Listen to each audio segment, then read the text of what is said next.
Hi, this is Scott Garibay, and this is... Autumn Garibay. And this is... Logan Garibay. And today, we are going to eat the frog. So I read, and that means specifically, we're going to talk about everything that's good about Joe Biden. Now, why on earth would we take time to do that? Well, it's called eating the frog. I read a business book once, and it talked about eating the frog. And so I'm just going to give you a life hack right here. It's one of the best things I ever read in a business book. And it said, when you wake up in the morning, you need to decide what you need to do that day. Think about what you want to do least, and that's what you should do. And that's good advice. I have used it for a long time. I definitely recommend it to you. And we're going to talk about the good of Biden today. Now, the reason we're going to do that is Biden has won the primary, period. Right? The only way he loses is if Andrew Yang unsuspends. If Andrew Yang does nothing, Biden wins. If Andrew Yang unsuspends, America has hope.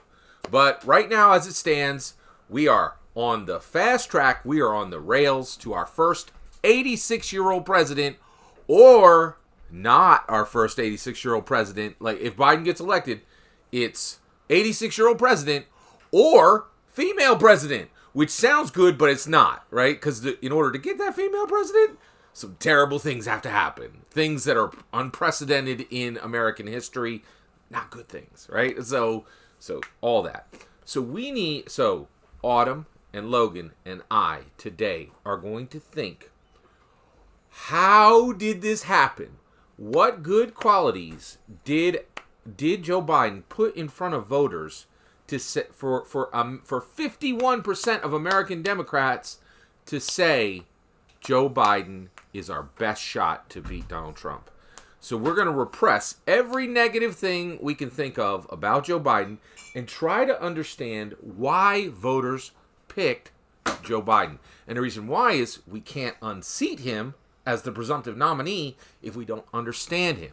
And we can't win those voters if we don't understand those voters. So let's eat the frog. Let's do what we don't want to do, and let's figure out, what did voters see in Joe Biden? What positives are there about him? I'll let either one of you start. Go right ahead. This isn't really a quality, but I think that it just shows through history. So, of course, we know that Joe Biden was Barack Obama's vice president. That says a lot about someone. Huge. If you're the vice president of the first African-American president in history, that's really good. So I feel like just follow up from Obama, like his like quality has just like skyrocketed from all voters, because they're like, oh, he was with Obama, that's good, because we loved Obama. But that's what I think. Another thing is that he's been a politician for a while. Like Andrew Yang per se, he like jumped in like just now. Like Joe Biden has been in for like 40 years or something. I don't know. So, yeah. Yeah. Obama's VP, experienced politician, right? Now, I think experienced politician is a negative, but clearly Americans are like, no, we want some experienced politicians. Also, you have a great point about saying he is Obama's VP, because when Joe Biden goes to McDonald's and he orders, he's like, I was Obama's VP, a Big Mac, and I was Obama's VP, and some fries, and I was Obama's VP, and a Diet Coke, and I was Obama's VP, right? Like, it's a rhythm. Like, he's got that on loop, right? And it's huge. So it's a great point. Yeah, I absolutely agree with Logan. I think that a big plus this can be a big plus for Joe Biden, and I believe a lot of people view this as a plus for him, is his age, in two respects. One, yes, he is an experienced politician. He both has the age, and that age a lot of it was in the political sphere. And I think that is a good contrast to... I believe Trump had the age but less experience in the political sphere. Also, we talked about how he is one of the most susceptible to the coronavirus. I'm actually going to spin that as a good thing. When we are concerned about an issue, we look to the people who are involved in that issue, whether it's women or people of color. The people involved in this issue are, in a sense, the elderly, and he is deeply concerned about this because he has to be. And in a sense, I think that it is good for a candidate to be deeply concerned with the issues of the age. And for us right now, that's COVID-19. Understanding his age as a benefit Yes. is brilliant. Yeah. You're 100% right, and it makes me think, too, number one voting bloc in America is the gray hairs, period, done. They vote more than almost everybody else combined. Right, yeah, like, okay, I'm a huge tabletop role-playing game fan. Dungeons & Dragons is the flagship of the Enterprise. Dungeons & Dragons, there are more people playing Dungeons & Dragons than every other tabletop role-playing game combined. Now, it's only like 51, 52%, but all other tabletop role-playing games combined don't beat out Dungeons & Dragons. Same thing with voting. I am convinced senior citizens vote more than all other Americans combined. The gray hairs are the key. Clickety-click, right? And we know that now. And I think, when I think about what you said, I think that there are a lot of gray hairs who are like, you know what, I'm 79. I could be 81. I could be 83. I could be president. And they're like, and so to them, it's not a negative. It is not a negative. And they're voting with their heart. They're voting with their passion. I can't fault them. I was really passionate about Andrew Yang. I saw myself in him. He's a husband. He's a father. He's a professional, right? All those things. I saw myself in him, and I was passionate about that. And I think the gray hairs see themselves in Joe Biden. All right. I got one more. So I bounced off of yours. I got one more. I watched Joe Biden's town hall that he did yesterday. Okay, he was on for 45 minutes, and he did great. He really did. He was able to stay focused. There was 2 or 3 times where he went blah, blah, blah, blah, blah. He has this little mumble he does, which is, I'm like, that's kind of weird. Right, but it was very, like, 5-10 seconds, and you're like, that doesn't sound great. But he was focused, and there was times where he was just firing off, right? So they must have given him his vitamin C. They must have said, hey, we're going to keep you calm, warm, dry place, and bring you out. And he crushed it. Like, he did a whole 45 minutes where he didn't really have any serious gaffes. So he can perform if you, like, prep him, and give him a really smooth on-ramp, right?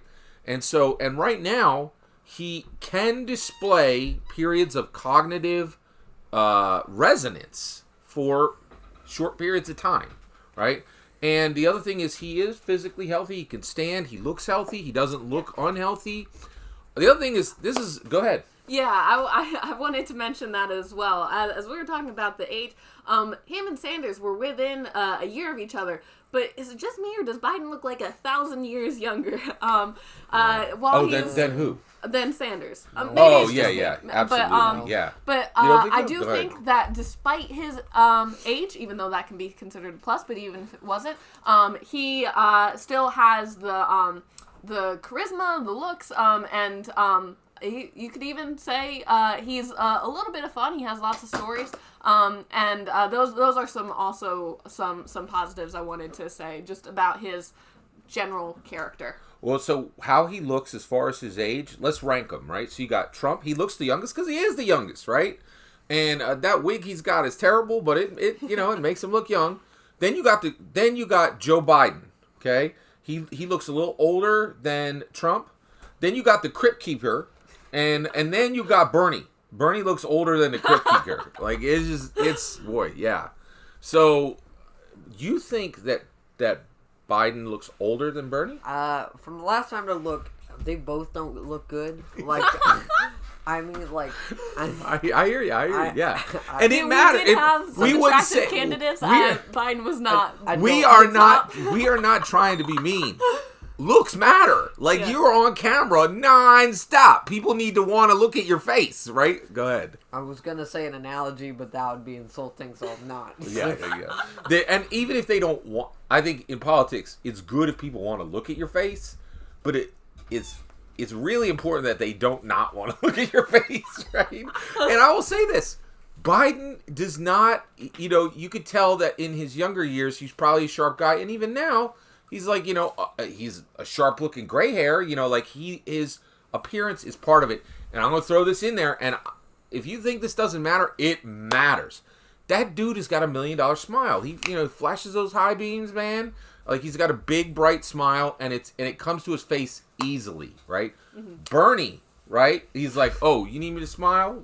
Give me a little bit of time and I can smile it's Tuesday now. I can have a smile ready for you by Thursday. I've seen But Biden's smile. Like, cha-ching! Yeah, go ahead. I've seen him smile, but I don't know. Bernie? Yeah. Yeah, it happened every now and then. Like, yes. All right, what else? Anything else that we're thinking of? So the majority of Americans chose Joe Biden. And I refuse to say anything negative about him before we get to the unseat part. What else? Is there anything else you think that attracted voters to Joe Biden? What do you think?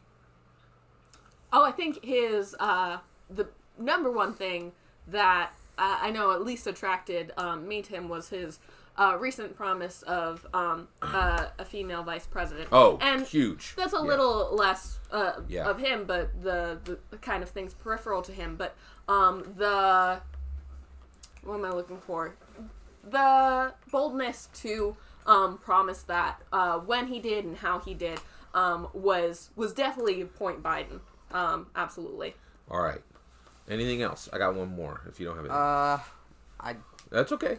I'll say mine, and if you have anything, go ahead. Like female VP, I don't really know other than that. Well, yeah, it was. You're echoing that. Totally agree. That was brilliant. It was one of the smartest things he said in this entire. It was the smartest thing he said in this campaign. It got the cameras on him. It was brilliant. I got one for you. Unions. Unions love Joe Biden. Love him. Right. He has been very dedicated to unions. I have some negative things to say about that, but I'm going to suppress them. Unions love Joe Biden, and I can tell you that right now. And he has been a powerful supporter of unions. Okay, I think the reason why unions love him, and it goes broader than unions. I would say institutions, institutions at the macro level. If you got an organization and you have 10,000 voters, 100,000 voters, 1 million voters, 10 million voters, and trust and believe there are unions that have one of those numbers or more than one of those numbers. There are institutions that have one of those numbers or more than one of those numbers. Joe Biden is a great pick because you can trust him to do what you want. Right? Like he comes, he does the song and dance for them, like he's like pro-union, and they know that they can have conversations with him now. They could say, we're going to deliver these amount of votes, and then they are confident that he is not going to forget them when the victory comes. So I think that's a huge, huge, huge one. Okay. Let's shift. Now, I think we have a better understanding of who his voters are, why they like them. Having that knowledge, does that give us any suggestions for Andrew Yang on how to unseat him? He is seated as the presumptive nominee. We have, I think, maximum until the end of April for Andrew Yang to unsuspend. But when he comes in unsuspended, he needs to have a plan. He needs to have something to say. He needs to give people a reason not to vote for Biden and a reason to vote for himself. Understanding Joe Biden's positives, understanding why his voters went to him, does that give us any ideas for how to unseat him? I'll pose that to you both now. I think first thing is to declare a female vice president, and he can for Andrew Yang to do that. Yeah, he can go. I also perhaps believe he can go a step further. Biden was the first to declare he will have a female vice president. But what if Yang was the first to announce his vice president? Oh, that's great. I love it. Right? Yeah, because right now Joe Biden has an empty promise. And he hasn't delivered. And he hasn't even given a short list. Yeah. Right, that's a great point. Fantastic idea for Andrew Yang to say, I'm unsuspending, and here's my VP, my female VP, and it ain't a concept, it ain't an empty promise. Bam, delivered. Here it is. By the way, earlier you talked about one of the VPs that you would like to see come into female VPs, and that was Stacey Abrams, which I think is a really cool idea. Yep. Yeah. And Stacey Abrams, if Andrew Yang went out right now and got Stacey Abrams, he brings in a female, a person of color, female VP. He not only delivers Joe Biden's promise before Joe Biden, because there really ain't a reason in the world that Joe Biden should be sitting on that. But he even goes one step further. Brilliant. Yeah. Any ideas? What do you think, bud? I think this is kind of stretched out there, but I think he needs to have a solid plan for this whole COVID situation.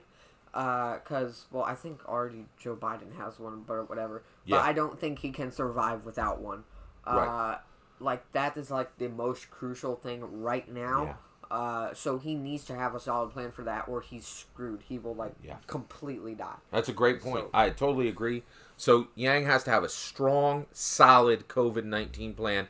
And I think he needs to come... I totally agree. That's a great idea. He needs to come right out of the gate and say, this is my COVID-19 plan, and the reason why I'm bringing it is I am not happy with Trump's plan, and I am not happy with Biden's plan. And honestly, it's easy to not be happy with Biden's plan because every single plan Biden's got is like, Obama echo, we did this one in the Obama era, I don't got any new ideas, blah, blah, right? So, yeah, so it would be I totally agree with that on that. So, actually, you guys totally delivered. I'm not even going to add anything to what you were saying. I really want you out there to do the same thing we did. Think about, why did America choose Joe Biden, right? Think about those voters. Think about them in a good light. Think about think of positive things about those voters. Think about positive things about Joe Biden. And then think, how do we get to Andrew Yang? How do we sing the song to Andrew Yang? How do we sing what's the first part of the song? I'm not even sure. So that Andrew Yang's, what's that? The cat song? Well, so like you have parts of the song. There's the first part, and then there's the chorus, right? So we want to start we want to sing a verse, and we want Andrew Yang to come in with the chorus. I unsuspend, okay? And that's exactly what we need to happen. So we should really be thinking about Joe Biden, why we lost, and why Joe Biden won, and then put those ideas forward every single day. Reach out to Andrew Yang. I would add him right on Twitter. Call him out on your on any social media you're at, and ask him personally to unsuspend. We need to start the wave of asking for Andrew Yang to unsuspend. He is the only hope America has of not having an 86-year-old president, or not having a female vice president a female president, and making the first female president not elected, which is not a great look in my opinion. And even worse than that, her road to the White House would come from tragedy or surrender. That's not how you want to get there. I believe that the first female president should take it, right? Like not be given it as a gift, and not be given it from the opposite of serendipity, right? So all that's my opinion. Some of that was their opinion. We also want to thank you very much for letting us share this with you today. Logan, on his channel, which is in the link below, has a brand new video on gardening. Check it out. Thanks again for letting us share this. Please consider liking and subscribing, and have a wonderful millennium.